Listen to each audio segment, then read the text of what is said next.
ఈ లోకం ఒక మాయని తెలుసుకున్నాను.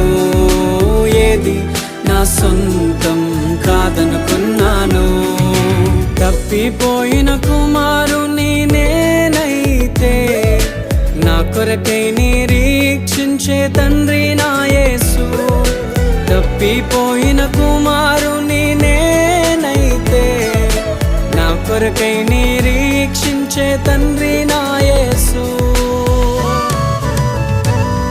ఈ లోకమంతా నేను వెతకినా నాకు లేదయ్యా ఎక్కడా ఆనందం.